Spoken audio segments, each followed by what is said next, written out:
Questions about sparkling wines. The unit I divided into 5 sets of flashcards: winemaking, champagne, Cremants, Cava, and Prosecco. That's the only thing I'm studying really deep. Okay? We're going to start with the set of general winemaking. How much ABV does a second fermentation give? 1 to 2%. In sparkling wine, warm climate is good for a perfect ripeness of the grape. True or false? False. Cool climate is best to have just ripe in flavor grape, but still high acidity. The phenolic ripeness is not as important for sparkling wines. If grapes are from a warmer area, what is the consequence on the wine? Lower acidity. Lower acidity and riper fruit flavor. You want an intense fruit flavor base wine for lees aging. True or false? False. You want a more neutral, less fruity wine for lees aging, so that the autolysis character doesn't have to compete with the fruit flavor, that they just complement each other. Grapes for sparkling wine are grown in places that are simply less suitable for still wines, where grapes would not achieve the concentration and or ripeness for good quality still wines. True or false? True. So overall, no matter what's the region, no matter where you are in the world, no matter what kind of wine you want to do, normally grapes for sparkling wine are grown in locations where it wouldn't be good enough for still wines. What are the 2 grapes commonly used for premium sparkling wine? Chardonnay and Pinot Noir. What is the consequence of Chardonnay being early budding? Vulnerable to spring frosts. Nice. Chardonnay is prone to coulure and millerandage. True or false? True. Why is Chardonnay attractive to growers? Because you can produce higher yields without loss of quality. Yields are more moderate for Pinot Noir than Chardonnay, and the quality drops if the yields are too high. True or false? True. Pinot Noir lends acidity to a wine. True or false? False. Pinot Noir lends body to a wine. Name 3 factors within the grape variety that can influence the style of sparkling wine. The intensity of the aroma and flavor of the grape variety, the ability to retain acidity while ripening, and how it reacts to autolysis. For example, Chardonnay becomes creamier while Xarel·lo and Cava become smoky. Lower yields for sparkling wines than still wines are usual. Do sparkling wines have usually lower yields than grapes for still wines? False. Higher yields. Again, because you do not need the phenolic ripeness. You just need high acid, you need low ABV and delicate flavors. The perception of any off flavor from diseased fruit will be camouflaged by the effect of the effervescence in the wine. True or false? It's false. Bubbles, effervescence enhance everything. So if you have a minor fault, it will be enhanced by the time it's a sparkling wine. Destemming is coming before pressing for premium traditional method sparkling wine. True or false? Would you destem? No. Whole bunch crushing for a gentle press. For a gentle press, providing delicate juice that is low in solids and in phenolics. Why are the stems important in whole bunch crushing? They create a network of channels where the wine can flow, and it's a gentle press as well. Since you have the stem, you don't need as many grapes, so the press is also gentle. creates a network of channels through which the juice can flow easily, and it minimizes the pressure required. What is the main issue with whole bunch pressing? Well, the main issue with whole bunch pressing is that you can't load as many grapes per batch, which makes it time consuming. Fewer grapes can be loaded at once, making it more time consuming. Why are baskets and pneumatic baskets commonly used? Because it's a gentle press. Again, it's all about gentle press. It is common to split the juice into different press fractions. True or false? True. Usually the free run juice and the first press are separated from the second press or from the third press if you ever do so, depending if you're talking about champagne, Cremants, Cava, or Prosecco or Asti. So, sorry, it is common to split the juice into different presses fraction? 2, yes. The juice from the press fraction is lower in phenolics, in solids, and pH than the free run. The pressed juice is lower in phenolics, solids, and pH than the free run. Is higher. It has more phenolics, more solids, and a higher pH. Exactly. Than the free run. Wines made from pressed juice tend to be faster maturing than free run. True or false? You're making sparkling wine. The pressed juice matures faster than the free run. True. It's true. True, which is perfect for early wine consumptions. Okay? Remember, normally early drinking wine will have more amounts of the pressed juice. Before the fermentation, if the wine has too much tannins or color, fining is a solution. True or false? True. That's obvious. What's the temperature of the primary fermentation? Quite low. 14 to 20. It's a big window in general. Never higher than 20, I guess. Not really lower than 14. Then depends on each region, but 14, 20. 14, 20. To retain fruitiness, but not too cold for the yeast. In which vessel are most primary fermentations done in? Stainless steel tank. Selected yeasts that are able to ferment reliably to dryness in high acid and low pH conditions are typically used. True or false? True. Which yeast would you use for a wine that will have lees aging? A neutral one. Something that doesn't motivate thiols or esters. Something that is quite neutral. Why is it important to consider which yeast you use for your primary fermentation? 2 answers. Why is it important to consider which yeast to use for your primary fermentation? It's 2 answers. Okay, so first of all, you have to consider it because normally you use the same yeast for the second fermentation. So you have to think about what you will want, which style the wine are you producing. So you have to remember that the yeast you use on the first fermentation, you will also use it on the second fermentation, which in the second answer, that means that you will need a yeast that is able to start an alcoholic fermentation at about 9 to 11% alcohol. And you will need a yeast that is also able to start a fermentation in low pH, high acid, alcoholic conditions, and that also can withstand pressure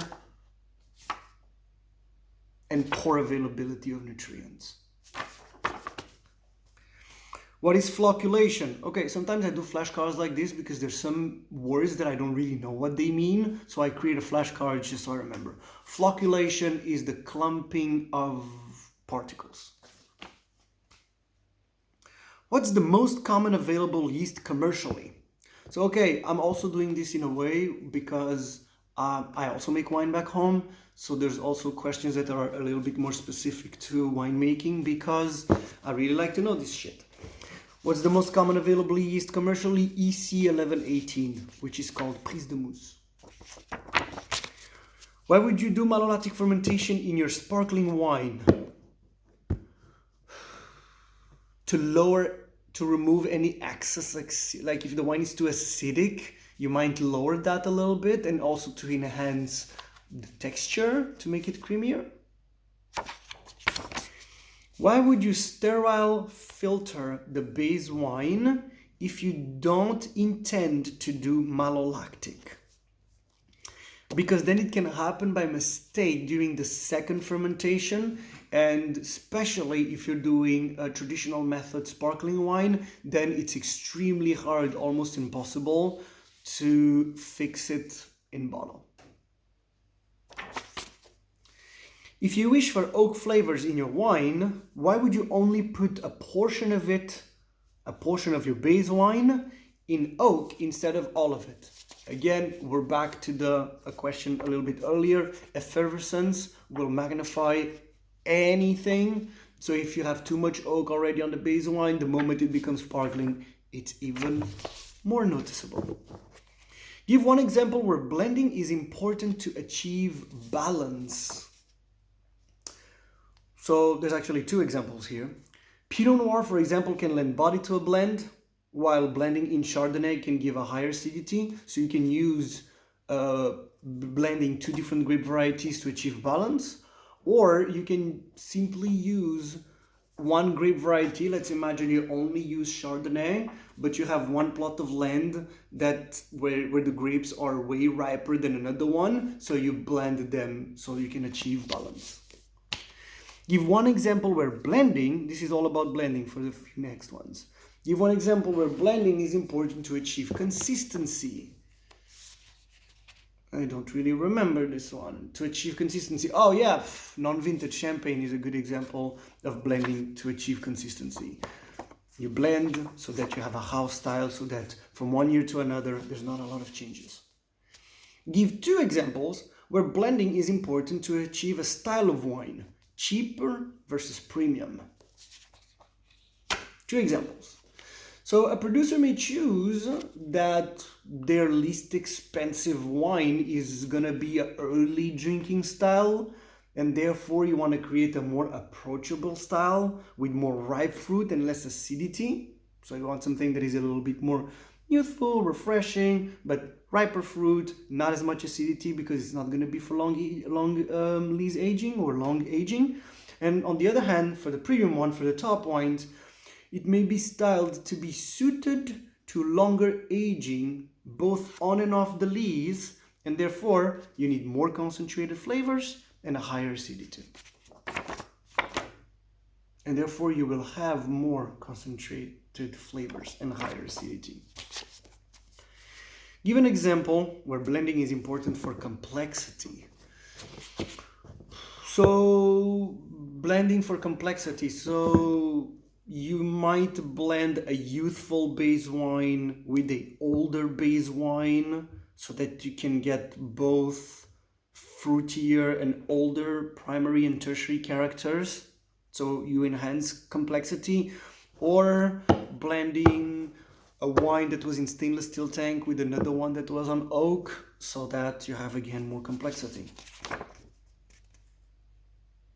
Yeah, greater range of flavors may be captured by blending different grape varieties from different vineyard sites and vintages, or blending a base wine that have undergone a different treatment, oaked. Give one example where blending is important to minimize faults.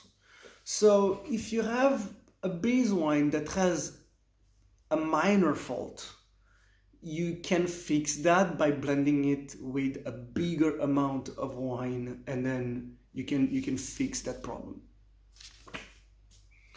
How is blending important for the volume of production? So this is actually important in small holding plots. So let's imagine you're a small winemaker. You don't have a lot of lands. You might blend different grape varieties, grapes from different sites, grapes from different vintages, using reserve stock to try to have more volume. Yeah, that's what it is. How is blending important for the price? So blending is important for the price, for example, where let's imagine you blend Pinot Meunier and Chardonnay. You use the fame of Chardonnay to lift up a little bit the Meunier, but you're still using some Meunier, so you can keep it at an affordable price, but you still use the fame of Chardonnay for it. Yeah. Oh, and there's a second point which is actually important. Cheaper wine may also be made from more pressed wine than free run. Normally, pressed wines will be early drinking stuff, while the premium stuff will be more free run juice. For traditional method wines, the final blend should be stabilized for tartrates and proteins before being bottled for the second fermentation. True or false? True. You should stabilize your wine for tartrates and proteins before your second fermentation. Only and exclusively for traditional method wines, based wines should be clarified before the second fermentation. True or false? This is false, okay? Every wine, no matter if it's traditional, tank method, whatever you're doing, all of them should be clarified before the second fermentation. When is liqueur de tirage added to the wine? You don't know that? Go back to level 3. Before the second fermentation, to start it. Liqueur de tirage is what you add to start the second fermentation. What is liqueur de tirage made of? So liqueur de tirage is made of sugar, selected yeasts, yeast nutrients, and a clarifying agent. Sometimes it's bentonite or alginate, which is seaweed extract to facilitate riddling. The amount of sugar in the liqueur de tirage used depends on the degree of effervescence required. Yeah, the amount of sugar you'll put in liqueur de tirage, the longer the second fermentation it is, the more CO2 it's gonna give you. So yeah, true. Yeah. In most fully sparkling wines, enough liqueur de tirage is added to supply about 32 grams of sucrose per liter. True or false? It's false. It's 24 grams of sucrose per liter. How much ABV would 24 grams of sucrose per liter give? About 1.5. Okay, so normally most fully sparkling wines in the liqueur de tirage have about 24 grams of sucrose, and that is gonna add about 1.5% ABV. How much atmosphere would 24 grams of sucrose per liter give to a wine? About 6 atmospheres. Why does liqueur de tirage not affect the level of sugar in the final wine? Because liqueur de tirage is used to make the second fermentation and the wine is fermented to dryness. What is the second fermentation also called? Fun fact. It's called prise de mousse. What do all yeast strains have in common for traditional method sparkling wines? They can all start a fermentation in a wine that is already at 9 to 11 ABV alcohol. Again, high in acidity, low pH, poor nutrients, alcoholic, and under pressure. Can start a fermentation in a wine with 9.5 to 11 ABV at a moderate temperature of 16 Celsius and of pH value of below 3, and later withstand high pressure fermentation in bottle. Yeast cells must flocculate readily to produce a coarse sediment that can be efficiently removed by riddling. True or false? True. What is the temperature and the duration of the second fermentation for traditional method? Temperature should be, for the second fermentation. Oh, the second fermentation, so it's lower. Second fermentation, 10 to 12? 12 to 14? About 12. I would say about 12. And the duration, 4 to 6 weeks usually. 4 to 6 weeks, and that will depend on the fermentation. The warmer it is, the faster it's going to be. 10 to 12, 4 to 6 weeks, depending on temperature. What's the temperature during lees aging for traditional method? About 10 Celsius. How long of lees aging for it to become detectable? 15 to 18 months. What's autolysis or autolysis? I don't know how you pronounce these words. Anyone from England, British that can help me here? What's autolysis? Autolysis is the enzymatic breakdown of dead yeast cells. How long does autolysis last for? So usually autolysis lasts about 4 to 5 years, but it's been known to last for a decade, for about 10 years. Usually 4 to 5 years, been known for last for 10 years. The longer the lees aging, the faster it evolves once disgorged. True or false, and why? The longer the lees aging, the faster it evolves once disgorged. It is true, because the longer the lees aging, the more sensitive the wine is going to become to the sudden oxygen shock when disgorged. Nice. What's riddling? Remuage. What's riddling?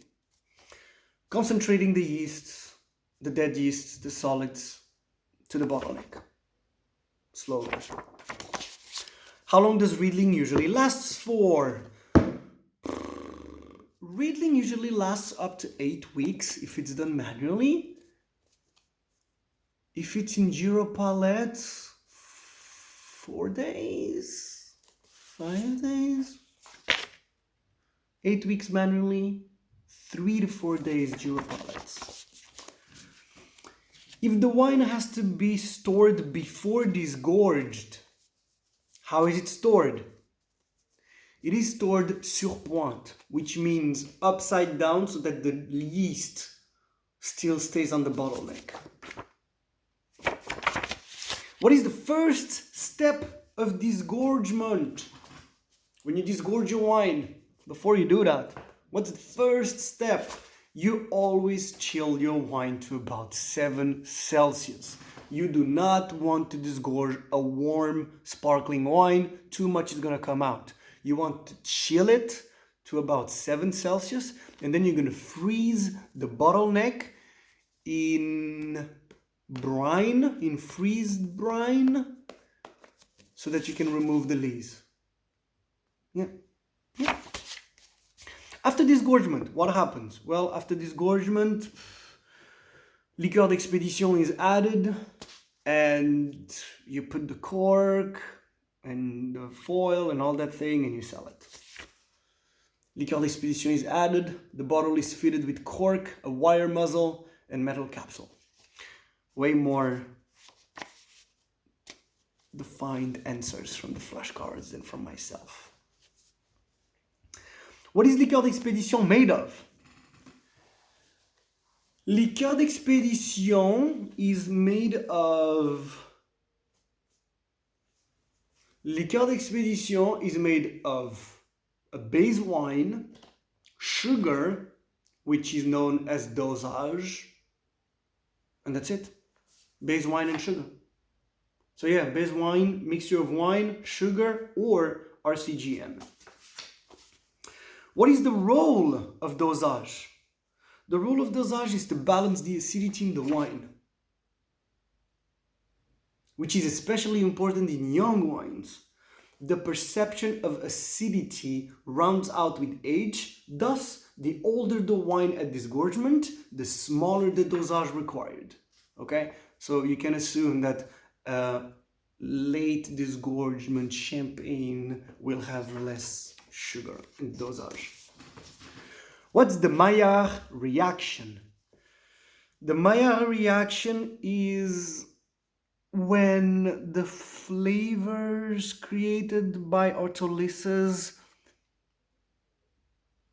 get together with the dosage. The sugar in the liqueur d'expédition reacts with compounds formed during the yeast autolysis. This encourages the development of roasted, toasted vanilla aromas, and the cork-sealed wines may be stored for an extra few months to ensure the integration of these aromas before release to the market. Interesting. How does the transfer method differs from the traditional method?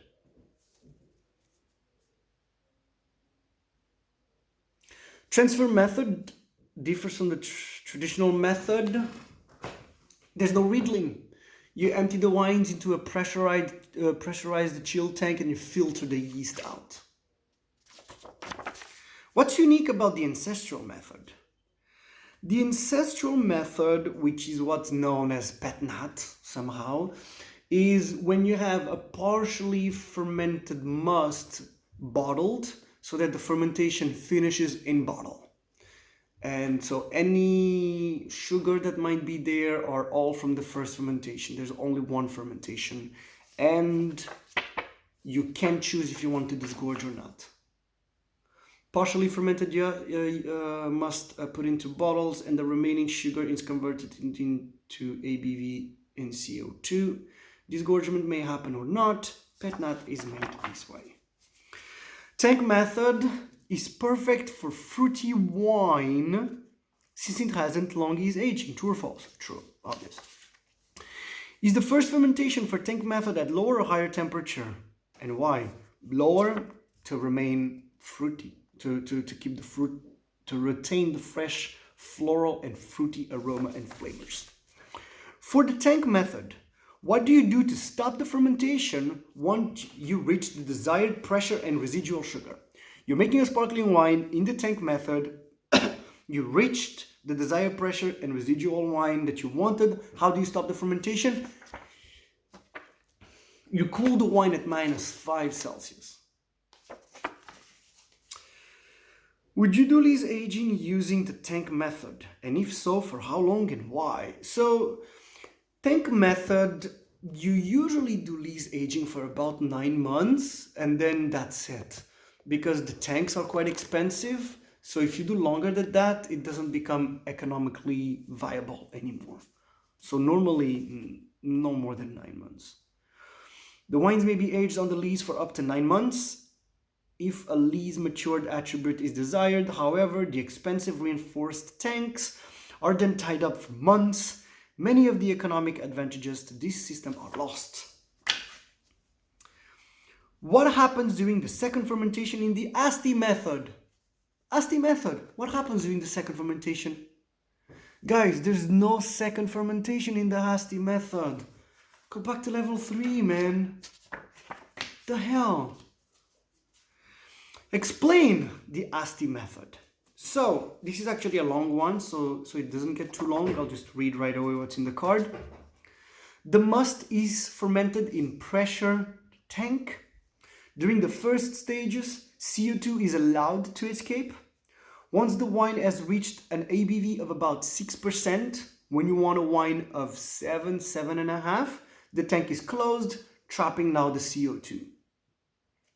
The CO2 created with that last 1.5% creates a pressure of about 5 atmospheres, okay? So you can already assume that Asti method will give less bubbles, less pressure than a traditional method that gets the 24 grams of sugar and gives 6 atmospheres.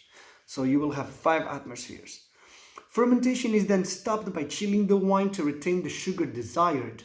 The yeast and any nutrients are then removed by filtering the wine to ensure that the wine is stable despite high levels of fermentable sugars.